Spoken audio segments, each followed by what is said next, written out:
Welcome to my YouTube channel learning with dignity. My name is Garima. आज हम कर रहे हैं 7th क्लास की इंग्लिश एनसीईआरटी हनी कॉम का second chapter a gift of chappals का सेकंड पार्ट। फर्स्ट पार्ट का लिंक आपको डिस्क्रिप्शन बॉक्स में मिल जाएगा, तो आप वहाँ से देख सकते हैं। मृदु crept up to the window. Lily was sitting a little distance away, awkwardly holding her violin and bowstring, her elbows jutting out and her eyes glazed with concentration. मृदु जो थी वो थोड़ा सा विंडो की तरफ हुई। लल्ली सामने ही थोड़ी दूर पर बैठी थी और उसने बड़े अजीब तरीके से वायलिन को पकड़ रखा था। उसकी एल्बो यानी कोहनी जो थी वो मुड़ी हुई थी और उसकी आंखें जो थी वो बहुत ज़्यादा चमक रही थी और कॉन्सेंट्रेट करके वो अपने म्यूजिक सर के गाने जो है उसको सुन रही थी। In front of her with most of his back to the window was a bony figure of a music master. He had a mostly bald head with a fringe of oiled black hair falling around his ears and old-fashioned tuft. और उसी के पास सामने जो था पीठ किए हुए उनके म्यूज़िक मास्टर बैठे थे। उनका स्ट्रक्चर जो था वो फिगर वो बहुत बोनी टाइप का था, बहुत दुबले पतले थे और उनके बाल जो थे सर पे बहुत कम थे, लगभग वो गंजे थे। और उनके जो बीच के बाल थे उसमें उन्होंने एक चोटी बांध रखी थी जिसको टफ्ट बोलते हैं। पुराने ज़माने की जैसे थी, ओल्ड फैशन थी, और उनके जो बाल थे उनमें बहुत तेल लगा हुआ था। A gold chain gleamed around his leathery neck, and a diamond ring glittered on his hand as glided up and down and the stem of the violin. और उन्होंने उनके गले में सोने की चेन जो थी वो चमक रही थी और उन्होंने हाथों में एक हीरे की अंगूठी पहन रखी थी जो कि ऊपर नीचे हो रही थी, वो भी बहुत चमक रही थी। और जब वो वायलिन बजा रहे थे तो उसके साथ साथ वो ऊपर नीचे हो रही थी। A large foot stuck out from beneath his gold-bordered washy edge, and he was beating time on the floor with the scrawny big toe. और खिड़की से दिखाई पड़ रहा था कि उनकी सुनहरे बॉर्डर की जो धोती थी उसमें से एक पैर दिख रहा था जो साज बजा रहे थे, वो उसके साथ साथ वो थाप लगा रहे थे पैर से ज़मीन पर। He played a few notes. Lally stumbled behind with him on her violin. वो कुछ नोट्स बजा रहे थे, कुछ सुर लगा रहे थे और लल्ली जो है पीछे पीछे उनकी कॉपी करने की कोशिश कर रही थी, वो भी वायलिन बजा रही थी। विच looked quite helpless.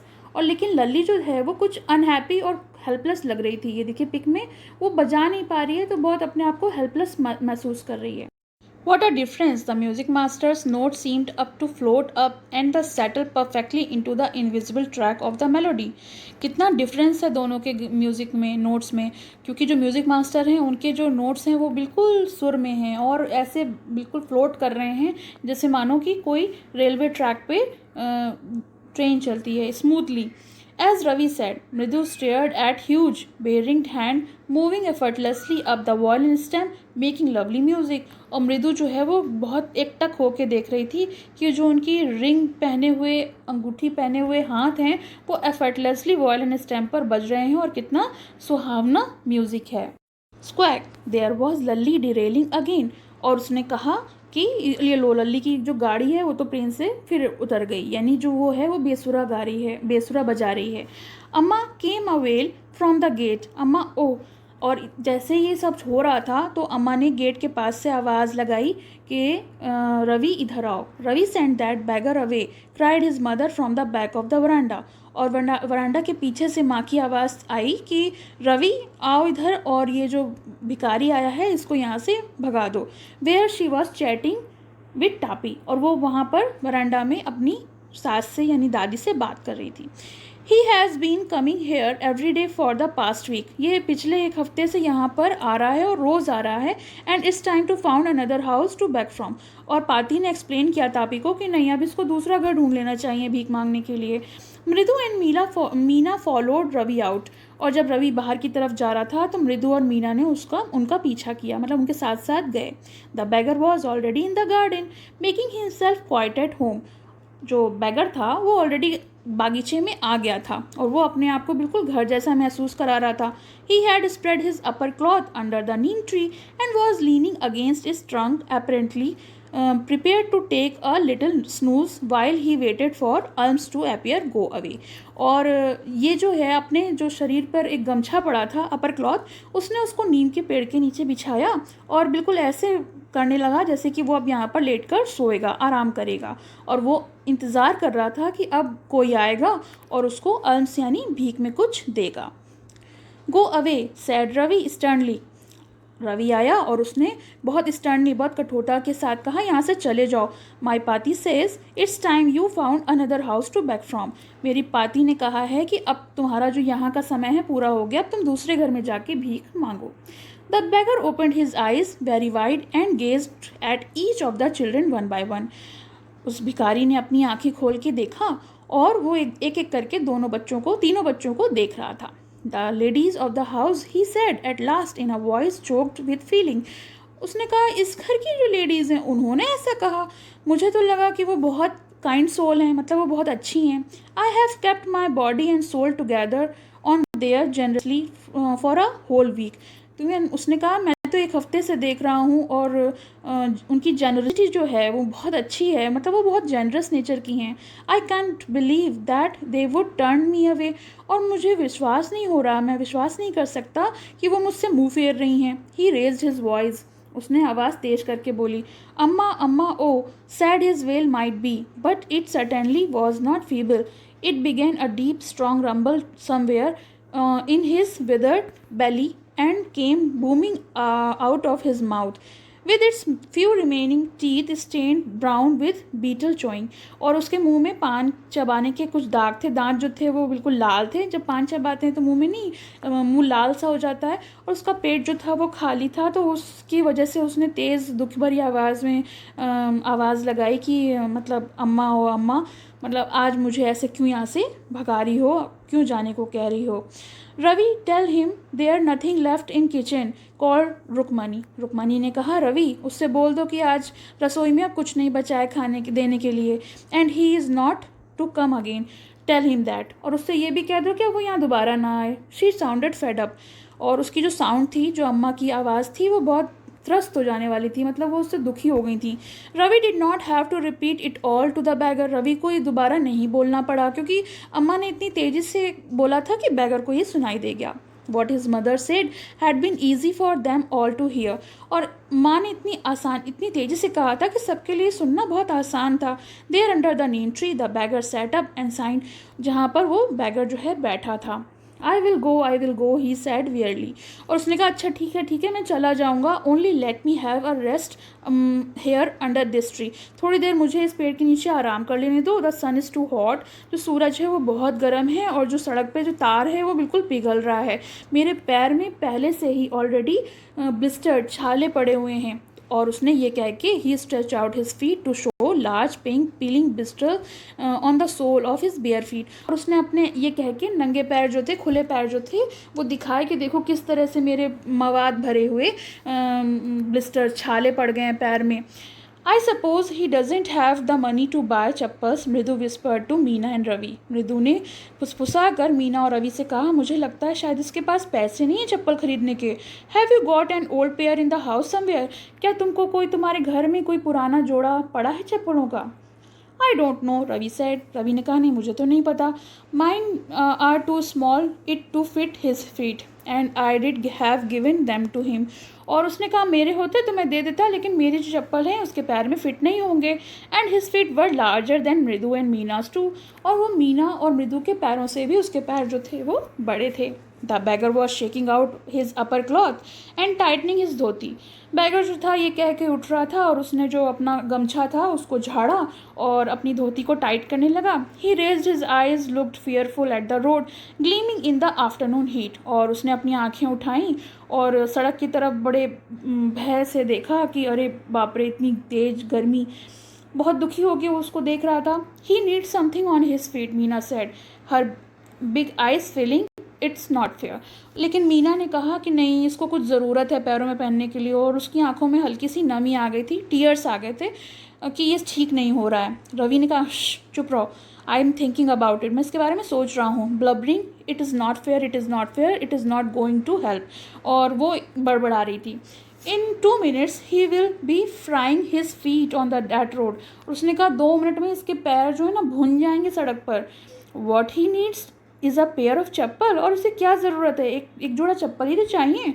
So where do we get them, come let's search in the house. तो फिर इसे कहाँ से मिलेंगी, चलो घर में ढूंढते हैं. ही पुश्ड मृदु and Meena into the house, और वो रवि जो है मृदु और मीना को घर के अंदर खींच के ले गया कि चलो चप्पलों को ढूंढते हैं. Just as she stepped into the veranda, Mridu's eyes fell on the old-looking chappal she had noticed when she arrived. तभी उसकी नज़र वरांडा में उन चप्पलों पे पड़ी जब वो घर के अंदर आई थी, और वो पुरानी सी चप्पल थी जिस पे टो के निशान थे, पैरों की उंगलियों के निशान थे. Ravi, she whispered to him, whose are those? ये किसकी हैं? Ravi turned and glanced at the shabby looking but sturdy old slipper. Ravi ने भी पलट कर देखा पुरानी सी शैबी मतलब फटी पुरानी टाइप की चप्पल जो थी पुरानी. ही बीम्ड एंड नोडेड, उसने कहा मुझे नहीं पता, और उसने नोडेड मतलब सर हिला दिया. These are just right size he said picking them up. लेकिन रवि ने उसको उठाते हुए कहा, हाँ ये बिल्कुल सही नाप है. मृदु and Meena followed him nervously back into the garden, और वो बहुत नर्वस होके गार्डन की तरफ उन चप्पलों को उठा के चले गए. Here said Ravi to beggar, Ravi ने बैगर से कहा, ये लो. Dropping the chappals in front of the old man, और उस बूढ़े व्यक्ति के तरफ उसने उस चप्पलों को डाला और कहा, पहनो एंड यहाँ वापस मत आना. The beggar stared at the slipper hurried flung and his towel over his shoulder, और बैगर ने उस चप्पलों की तरफ घूर कर देखा, जल्दी जल्दी उनको पहन लिया और टॉवल को अपने कंधों पे डाला, टॉवल जो गमछा था. pushed his feet into them and left muttering a blessing to the children. और फिर वो वहाँ से बहुत जल्दी जल्दी जाने लगा और बुदबुदा रहा था. muttering मतलब बुदबुदा रहा था और बच्चों को दुआएं दे रहा था. In a minute he had vanished around the corner of the street. और बस मिनटों में ही वो वहाँ से गायब हो गया, सड़क के किनारे चला गया देखते ही देखते. The music master came out of the house and took an appreciative look at the three of them sitting quite under the tree. Music master अपना काम ख़त्म करके और घर के बाहर आए और उन्होंने एक बहुत अजीब सी डिसअप्रूविंग लुक जो है बच्चों की तरफ डाली, जो कि वहाँ पे बैठे हुए थे चुपचाप पेड़ के नीचे, प्लेइंग मार्बल्स और कंचे खेल रहे थे. Then he searched for his chappal. Then he searched for his chappals in the veranda where he put them. और फिर वो चप्पलों को ढूंढने लगे जो कि उन्होंने वरांडा में उतारी थी. लल्ली, he called. After a few moments, she hurried up to him. Have you seen my chappal? और फिर लल्ली से बोले, यहाँ आओ, क्या तुमने मेरी चप्पलें देखी हैं? My dear, I remember having kept them here. मेरे बच्चे, मुझे याद है मैंने यहीं उतारी थी. Ravi, Mridu and Meena silently watched Lalli the music master search every corner of the verandah. और जो ये तीनों बच्चे थे जो पेड़ के नीचे बैठे थे, रवि, मृदु और मीना, वो चुपचाप देख रहे थे कि लल्ली और म्यूज़िक मास्टर घर के कोने कोने में, वरांडा के कोने कोने में उन चप्पलों को ढूंढ रहे हैं. Looking over the railing, crouching near the flower pot, look between them. हर जगह रेलिंग के पास, क्राउचिंग, जितने भी फ्लावर पॉट्स थे उनके बीच में. ब्रांड न्यू देवर. और म्यूज़िक मास्टर बीच में बोले, अरे बिल्कुल नई थी. I went all the way Mount Road to buy them, और मैं उन्हें ख़रीद के लाया था माउंट रोड से. ही वेंट ऑन सेइंग, और बस वो ये कहते जा रहे थे. The cost of the whole month fees do you know. और लल्ली से कहते हैं, पता है वो कितनी महंगी थी, जितनी तुम्हारे महीने भर की फ़ीस है, एक महीने की जो फ़ीस है उसकी बराबर की कीमत की थी. So Lalli went in to the tell her mother. Rukmani appeared looking harassed. और ये सब जाके लल्ली ने माँ को बताया, और माँ जो रुकमनी थी वो बहुत बहुत हैरान परेशान दिख रही थी, और पीछे पीछे उनकी पाती भी आ गई. Where would they be? It's really quite upsetting to think someone might have stolen them. और ये तो बहुत अजीब और गरीब बात है, मुझे विश्वास नहीं हो रहा है कि हमारे घर से कुछ चोरी हो गई है. So many vendors come to the door. बहुत सारे वेंडर्स जो आने जाने वाले होते हैं, जैसे वेजिटेबल वाले, और बहुत सारे लोग आते हैं, लेकिन कोई भी आज तक कोई चोरी नहीं हुई. पाती को बहुत चिंता होने लगी कि ये चोरी क्यों हो गई. Rukmani caught sight of Ravi, Mridu and Meena sitting under the tree. लेकिन रुकमनी ने नज़र डाली जो कि तीनों बच्चों पर जो कि पेड़ के नीचे बैठे हुए थे. Have you children, she began, and then seeing then they were curiously quiet. तो रुकमनी की नज़र जो है उन तीनों बच्चों पे पड़ी जो पेड़ के नीचे बैठे थे, और उसने देखा कि तीनों बच्चे जो हैं वो बहुत चुपचाप बैठे हैं. ऐसा क्या हो गया, इतने शांतिपूर्वक बैठे हैं. Went on more slowly, seen anyone lurking around the veranda. A sharp V shaped line and formed between her eyebrows. और उसने अपना एक ऐसा एक्सप्रेशन दिया। Another straight tighter one appeared in place of her unusual soft pleasant mouth. Rukmani was angry. और ये जो चीज़ें थी कह के वो रुक्मणी जो थी वो बहुत गुस्से में हो गई। थॉट मृदु विद अ शिवर। और मृदु जो थी वो डर के मारे काँप रही थी। She wouldn't be so upset if she knew about the poor beggar with sores on his feet. She tried to tell herself. और उसने कहा अगर कहीं इनको उस गरीब भिखारी के बारे में पता लग गया और उनके पैर के छालों के बारे में पता लग गया तो ये समझ जाएंगी कि क्या चीज़ थी। Taking a deep breath she cried, Rukmini there was a beggar here, poor thing he had such boils on his feet. और एक गहरी सांस लेते हुए वो चिल्लाई, रुक्मणी यहाँ पर एक गरीब भिखारी आया था और वो बहुत बेचारा था, उसके पैर में छाले पड़े थे। So said Rukmani grimly. तो रुक्मणी ने कहा तो फिर क्या। टर्निंग टू रवि, और फिर उसने रवि से पूछा, you have the music master chappals to that old beggar who turns up here. उसी को तो नहीं दे दी जो म्यूजिक मास्टर की चप्पल थी जो यहाँ पे भिखारी आया था। चिल्ड्रन दीज डेज ग्रोन्ड पाती। और पाती बोले ओफ वो आजकल के ये बच्चे। Amma did not you tell me about Karna who gave away everything he had, even his gold earring, he was so kind and generous. तो उसने कहा अम्मा आपने ही तो बताया था कर्ण के बारे में जो बहुत दानवीर थे, और आपने ही तो बताया था उन्होंने अपने सोने के कुंडल जो थे वो भी दे दिए थे, वो कितने दयावान थे। Silly snapped Rukmani, Karna did not give any other people thing. और रुक्मणी ने कहा बेवकूफ़, कर्ण जो था वो किसी दूसरों की चीज़ें नहीं दे देता था। He only gave away his own, वो केवल अपनी ही चीज़ें दिया करता था। But my chappals wouldn't have fitted the beggar's feet। उसने बड़ी मासूमियत से बोला कि मेरी चप्पल जो थी वो भिखारी के पैरों में फिट नहीं होती। एंड अम्मा if they did fit would you really not have minded. और क्या फिट हो जाती तो आप कुछ नहीं कहती। Ravi said Rukmini very angry now, go inside this minute. और रुक्मणी ने कहा रवि बहुत गुस्से से कि अब अच्छा अंदर जाओ। She hurried indoor and brought out Gopu's mama hardly one new chappals. These should fit you, sir. Please put these on. और वो जल्दी जल्दी अंदर गई और गोपू मामा जो हैं उनकी चप्पल जो हैं वो ले आई। बिल्कुल नई चप्पल थी, उन्होंने एक बार भी नहीं पहनी थी। और ये सर से उन्होंने कहा प्लीज़ आप इनको पहन लीजिए, ये आपको फिट आ जाएंगी। I am so sorry. और उन्होंने माफ़ी मांगी। My son has been very naughty. मेरा जो बेटा है बहुत शरारती हो गया है। The music master's eyes lit up. अब म्यूज़िक मास्टर की तो आंखें चमक गईं क्योंकि उनकी चप्पलें तो फटी पुरानी थी, उनको तो बिल्कुल ब्रांड न्यू चप्पल मिल गई थी। He put them on. उन्होंने फटाफट पहन ली। Trying not to look too happy. और ये दिखाने की कोशिश कर रहे थे कि वो ज़्यादा खुश नहीं हैं, उनकी चप्पलें चोरी हो गई हैं। Well I suppose these will have to do. These days children have no respect for elders, what to do. और उन्होंने ये पहनते हुए कहा कि आजकल के जो बच्चे हैं क्या करें उनका, आजकल के बच्चे तो बिल्कुल भी बड़ों की इज्जत करते नहीं हैं। A Hanuman incarnate, only Ram can save much a naughty fellow. अब भगवान ही जाने, भगवान राम ही जाने इन शरारती बच्चों का बिल्कुल हनुमान जैसे हो गए हैं, नटखट। Rukmini's eyes flashed. रुक्मणी की आंखें जो थी वो फ्लैश्ड हुई। She did not seem to like Ravi being called a monkey. उनको बिल्कुल भी अच्छा नहीं लगा कि उन्होंने रवि को बंदर कहा। इवन अ होली मंकी, चाहे वो हनुमान ही कहा लेकिन उनको बिल्कुल भी अच्छा नहीं लगा। She stood stiff and straight by the front door. और वो खड़ी थी और इस इंतज़ार में थी कि वो यहाँ से जाएं। It was clear she wanted him to leave quickly. बिल्कुल साफ साफ पता लग रहा था कि वो अब नहीं चाहती थी कि म्यूज़िक मास्टर और अब यहाँ पर रुकें। When he clattered off in his new chappal. और जब वो नई चप्पल पहनकर वहाँ से चले गए, she said Mridu come in and have some tiffin. उन्होंने कहा मृदु अंदर आओ और आके कुछ खा लो। Honestly how do you children think of such things. वास्तव में तुम बच्चे जो है इस तरह की चीज़ें कैसे सोच सकते हो। Thank God your Gopu Mama doesn't wear his chappal to work. भगवान का शुक्र है कि तुम्हारे गोपू मामा आज ये चप्पल नहीं पहन कर गए।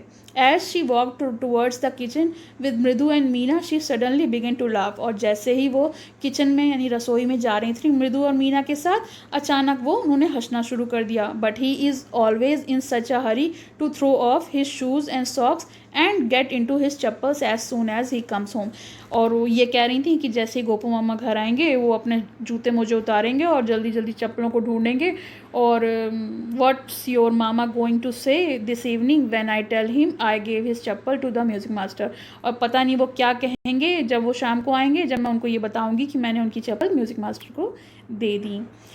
तो ये चैप्टर का एक्सप्लेनेशन हो गया। आपको कैसा लगा कमेंट सेक्शन में मेंशन करिए। पसंद आया तो लाइक का बटन ज़रूर दबाइए और please subscribe my channel. Thank you so much for watching my video. पसंद आया हो तो लाइक करें, शेयर करें और चैनल को सब्सक्राइब करें।